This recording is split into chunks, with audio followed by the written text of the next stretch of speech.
Hello friends, this is ज्योति। इस class में हम डिस्कस करेंगे यूपी टेट का पेपर 1 2019 का हिंदी सेक्शन।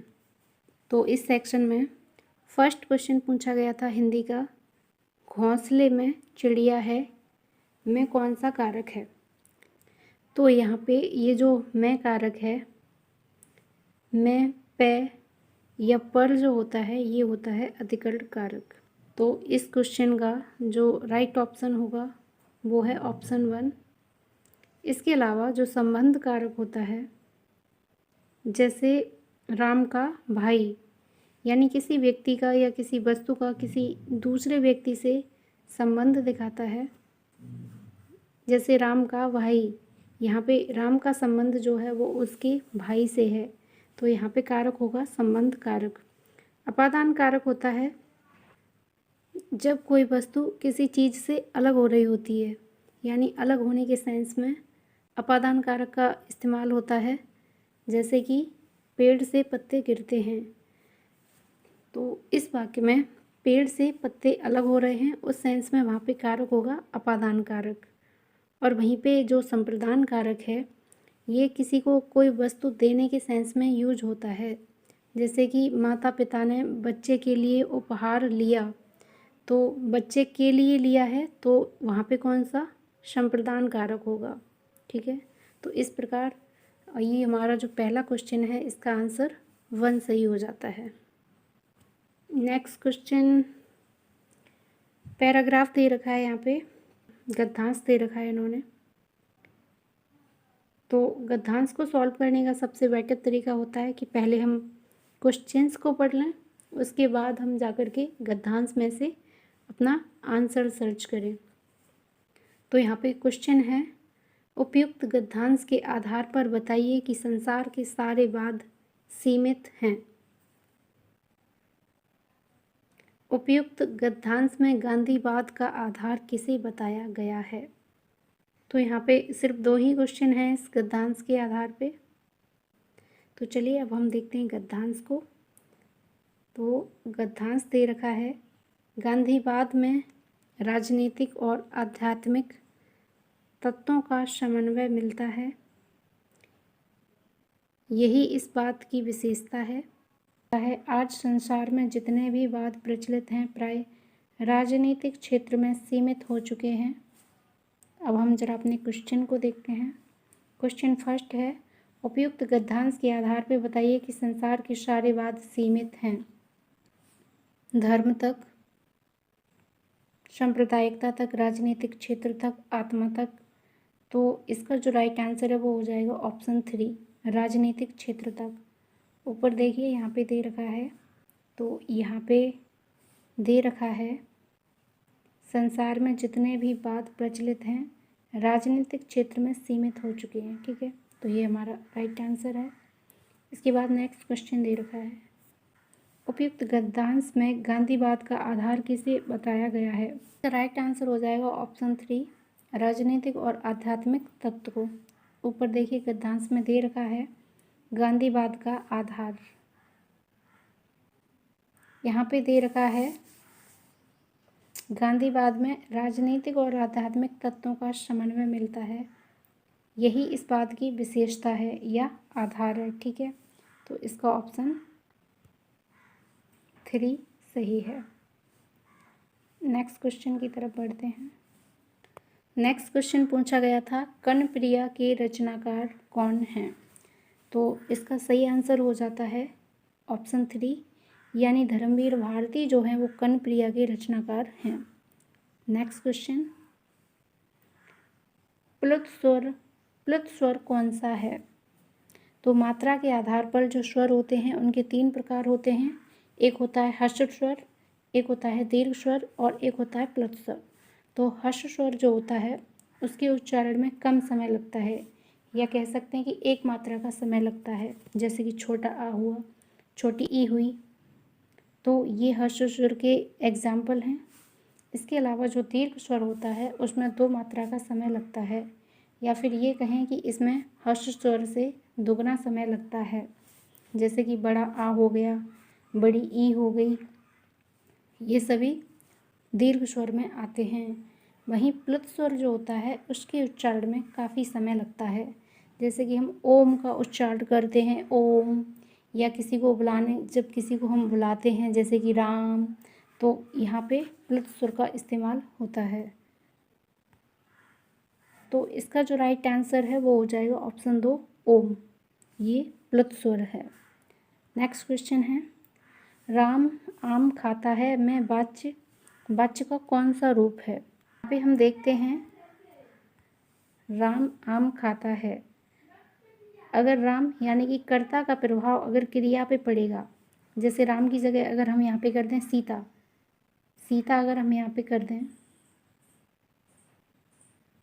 सीता आम खाती है, यानी हम देखते हैं कि जो क्रिया है वो बदल जाती है। खाता की जगह क्या हो जाता है? खाती हो जाता है, यानी कर्ता का प्रभाव क्रिया पे पड़ रहा है। इस तरह से यहाँ पे कौन सा वाच्य हो जाएगा? कर्तवाच्य। यहाँ पे कर्तवाच्य हो जाएगा, यानी हमारा ऑप्शन 1 सही हो जाएगा। नेक्स्ट क्वेश्चन दे रखा है, अलंकार पूछा गया है यहाँ पे। रहमन पानी राखिए, बिन पानी सब सून, पानी गए न उबरे, मोती मानुष चून। अलंकार पूछा जा रहा है। तो यहाँ पे हम देखते हैं कि जो पानी है, पानी शब्द का इस्तेमाल बार बार हुआ है और हर बार इसका जो अर्थ है वो अलग अलग निकला है। ठीक है, जब एक शब्द के अनेक अर्थ निकलते हैं तो वहाँ पे होता है श्लेष अलंकार, क्योंकि पानी का एक अर्थ यहाँ पर निकल रहा है। मोती के सेंस में हम देखते हैं तो पानी का अर्थ होता है चमक। मनुष्य के सेंस में अगर हम पानी का अर्थ देखते हैं तो वो होता है उसकी विनम्रता। और जो चून होता है तो यानी कि आटा, तो यहाँ पे जो पानी हम यूज करते हैं जनरली वो अर्थ यहाँ पे निकल रहा है। ठीक है, इसके अलावा जहाँ पे और भी ऑप्शन दे रखे हैं, जैसे कि रूपक अलंकार, जब उपमेय और उपमान एक ही हो जाएं, उनमें कोई फ़र्क नज़र ना आए, तो वहाँ पे रूपक अलंकार होता है। जैसे कि चरण कमल, चरण कमल जो है, चरण कमल यानी चरण में और कमल में कोई भी फ़र्क नहीं किया गया है। ठीक है, तो यहाँ पे कौन सा है? रूपक अलंकार है। इसके अलावा उपमा अलंकार होता है जब दो वस्तुओं में समानता दिखाई जाती है, जैसे कि कर कमल सा कोमल है। कर यानी कि हाथ, कोमल है किससे? कमल से। कर कमल सा कोमल है, यानी हाथों की तुलना यहाँ पे कमल से की जा रही है, यानी जब तुलना की जाएगी तो यहाँ पे हो जाएगा उपमा अलंकार। और उत्प्रेक्षा अलंकार होता है जहाँ उपमेय में उपमान की संभावना व्यक्त की जाए, जैसे कि मुख मानो चंद्रमा है, तो मुख में चंद्रमा की उपमा की जा रही है। नेक्स्ट क्वेश्चन है, निम्नलिखित में से कौन सा शब्द शुद्ध है? ऑप्शन 1 जो है वो यहाँ पे सही है, अंक। बाकी ये जो अंगना है, आँख है और ये चांद है, यहाँ पे इस वाली चंद्रबिंदी का यूज होता है। ठीक है, तो बाकी ये सारे अशुद्ध हैं, ये जो अंक है ये शुद्ध है। नेक्स्ट क्वेश्चन में पूछा गया था किस शब्द की वर्तनी सही है? तो यहाँ पे जो ऑप्शन दे रखे हैं सन्निधि की, ये गलत है, यह भी गलत है, यह भी गलत है, और जो इसका आंसर है वो ऑप्शन 1, सन्निधि इस तरह से लिखा जाएगा। नेक्स्ट क्वेश्चन है,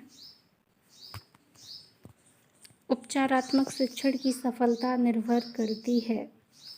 तो ये जो क्वेश्चन है आपका, ये हिंदी की पेडागोजी से रिलेटेड है, यानी आपके हिंदी में यहाँ पे पेडागोजी से ये क्वेश्चन पूछा गया है। उपचारात्मक शिक्षण की सफलता, तो जब हमें पता होता है कि कोई बच्चा कौन सी समस्या को फेस कर रहा है, तभी हम उसका उपचार कर सकते हैं। तो उपचारात्मक शिक्षण की जो सफलता है वह निर्भर करेगी समस्याओं के कारणों की सही पहचान पर। तो जो ऑप्शन 4 है ये इसका सही आंसर होगा।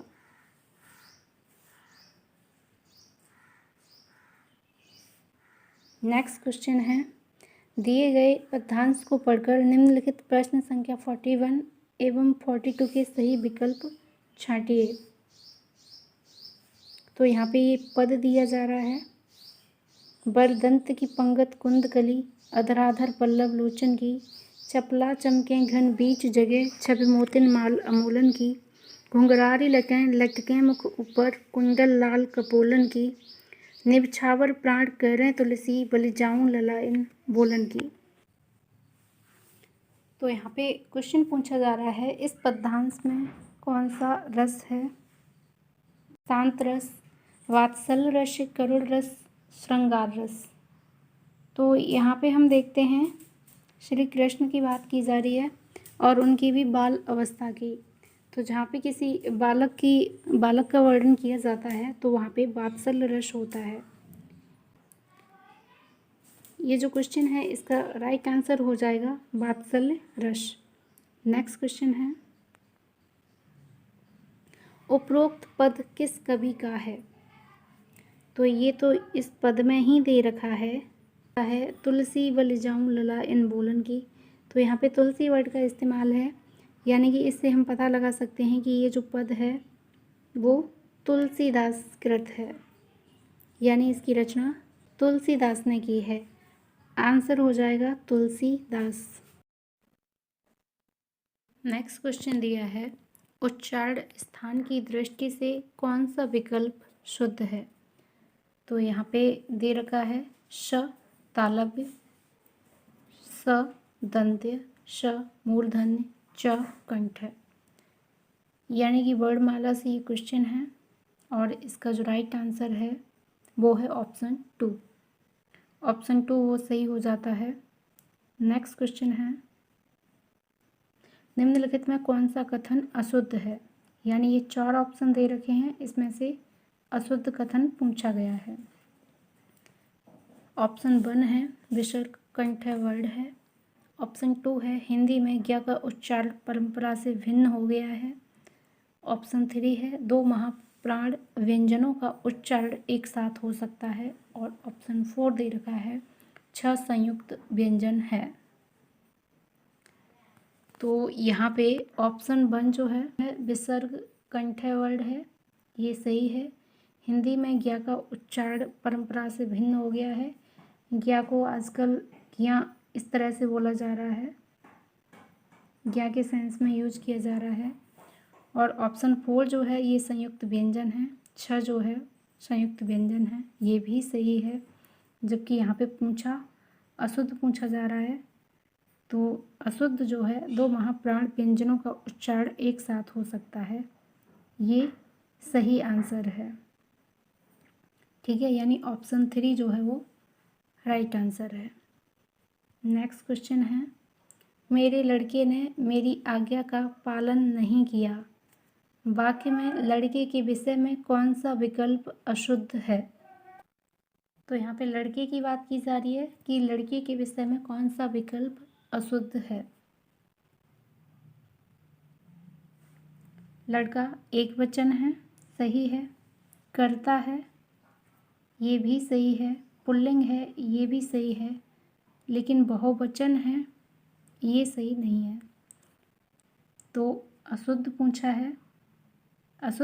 है तो वो है ऑप्शन 4, और जो गलत है वही सही है क्योंकि पूछा ही गलत है।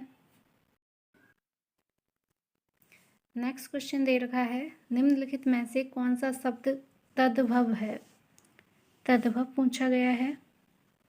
तो तद्भव वह शब्द होते हैं जो संस्कृत से हिंदी भाषा में आकर के बदल गए हैं। और एक होते हैं तत्सम शब्द, यह वह शब्द होते हैं जो संस्कृत के शब्द हैं और हिंदी में वैसे ही प्रयोग किए जाते हैं जैसे कि वो संस्कृत में होते हैं। तो यहाँ पे नाथ दे रखा है, खेत है, त्रिकुटी है और प्रभु है। यहाँ पे नाथ जो है ये तत्सम शब्द है, त्रिकुटी जो है ये भी तत्सम शब्द है और जो प्रभु है ये भी तत्सम शब्द है। नाथ, त्रिकुटी और प्रभु ये तत्सम शब्द हैं। तद्भव शब्द पूछा जा रहा है, यानी राइट आंसर हो जाएगा ऑप्शन 2। खेत जो है ये तद्भव शब्द है और इसका जो तत्सम शब्द है वो होता है क्षेत्र। क्षेत्र शब्द है जो है वो खेत का तत्सम शब्द होगा। नेक्स्ट क्वेश्चन है, निम्नलिखित में से कौन सा शब्द देशज है? देशज वह शब्द होते हैं जिनकी उत्पत्ति के बारे में पता नहीं होता है कि वह शब्द कहाँ से आए हैं। इसके अलावा विदेशी शब्द होते हैं जिन्हें आगत शब्द भी कहा जाता है। यह वह शब्द होते हैं जो बाहर से आकर के हिंदी भाषा में शामिल हो जाते हैं, यानी किसी और भाषा से आकर के हिंदी में शामिल हो जाते हैं। यहाँ पे जो राइट आंसर है वो हो जाएगा धड़ाम। धड़ाम शब्द जो है वो देशज है। इसके अलावा जो लाश शब्द है, लाश ये तुर्की का शब्द है और पतलून जो है ये पुर्तगाली शब्द है।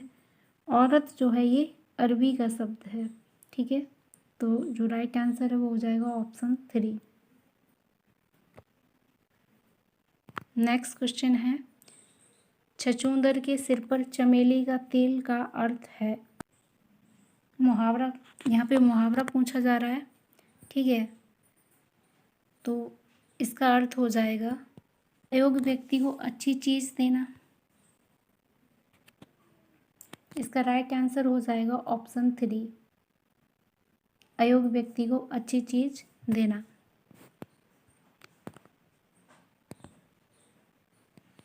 नेक्स्ट क्वेश्चन है, ऋग्वेद का संधि विच्छेद क्या है? राइट आंसर होगा ऋग प्लस वेद, यानी ऑप्शन 2।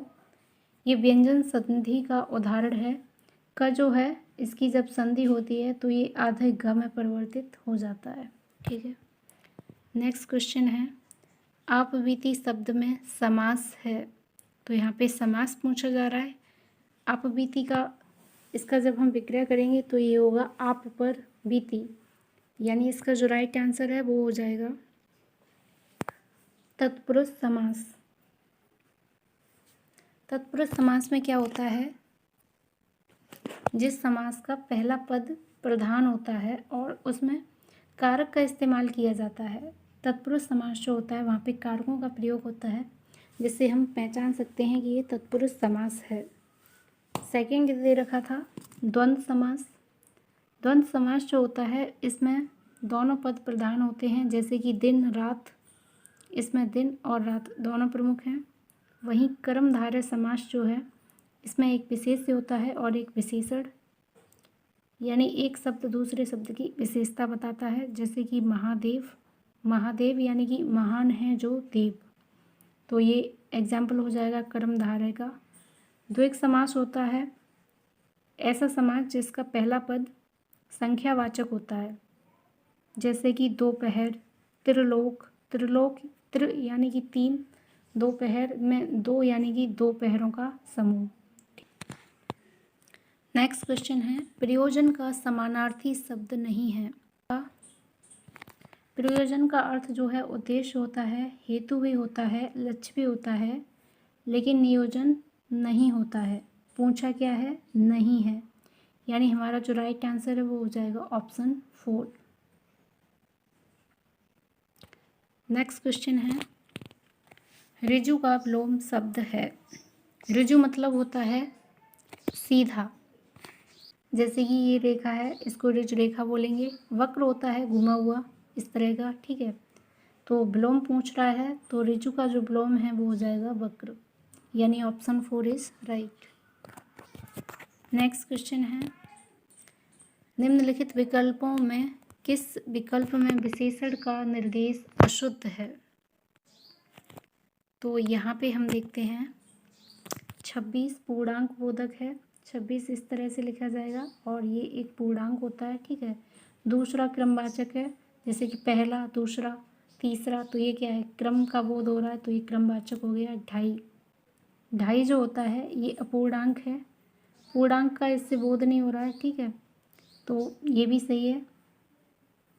वह नौकर कोई विशेषण नहीं है। वह नौकर, कौन सा नौकर, वह नौकर, तो यहाँ पे विशेषता बताई जा रही है, यानी जो राइट आंसर है वो यही हो जाएगा, क्योंकि क्वेश्चन में पूछा अशुद्ध है और यही अशुद्ध है। ठीक है, तो राइट आंसर हो जाएगा ऑप्शन 4।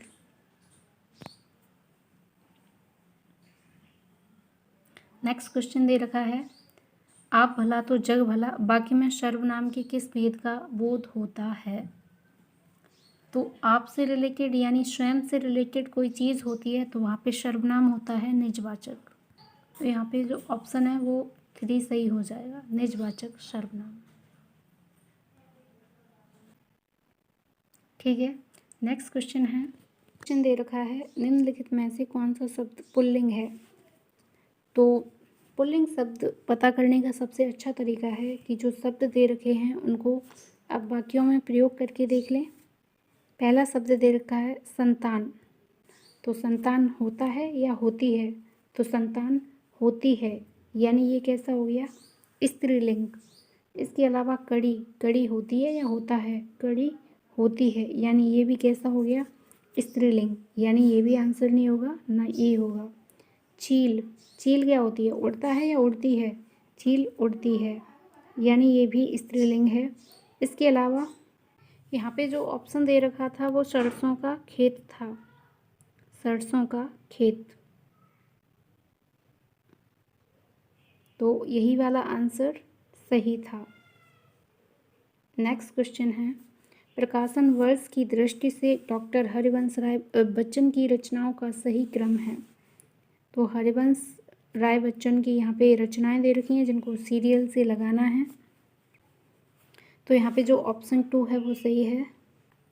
यहाँ पे मधुशाला जो है इसकी रचना जो है 1935 में की गई है, इसकी 36 में है, 37 में है और इसकी 38 में है। 1935 से शुरुआत हुई है, 35, 36, 7 और यहाँ पे 1938। तो इन रचनाओं के लिए आपको पता होना चाहिए कि इनका प्रकाशन कब हुआ था। ये वाला क्वेश्चन काफ़ी इम्पॉर्टेंट है, सुमेल करने को है, काफ़ी एग्ज़ाम्स में देखने को भी मिलता है। हिंदी साहित्य सम्मेलन है, काशी नागरी प्रचारणी सभा है और राष्ट्रभाषा प्रचार समिति वर्धा। हिंदी साहित्य सम्मेलन जो है ये हुआ था 1910 में और काशी नागरी प्रचारणी सभा जो है ये हुई थी 1893 में और राष्ट्रभाषा प्रचार समिति वर्धा जो है ये हुई थी 1918 में। तो इस तरह से जो राइट आंसर है वो हो जाता है ऑप्शन 1। नेक्स्ट क्वेश्चन रचना से पूछा गया है, तुलसीदास के रचनाकार हैं। ऑप्शन दे रखे हैं डॉक्टर रामविलास शर्मा, केशव दास, महादेवी वर्मा। तो इसका जो राइट आंसर है वो हो जाता है सूर्यकांत त्रिपाठी निराला, यानी ऑप्शन 4 सही है। नेक्स्ट क्वेश्चन है, अन्या से अन्या आत्मकथा किसकी है। तो इसका राइट आंसर है ऑप्शन 2 या प्रभा खेतान जो है वो इसका राइट आंसर हो जाता है। और इस सेट का लास्ट क्वेश्चन है, प्रभु जी तुम चंदन हम पानी किसका वाक्य है। रैदास का, दादू, कबीर, नानक। तो इसका जो राइट आंसर है वो है ऑप्शन 1, रैदास जो है वो इसका राइट आंसर है। तो इस क्लास में हमने हिंदी का जो सेक्शन है वो पूरा डिस्कस कर लिया। नेक्स्ट क्लास में हम आगे की सेक्शन को डिस्कस करने वाले हैं। इसी तरह की क्लास पाने के लिए आप इस चैनल को सब्सक्राइब करें। Thank you.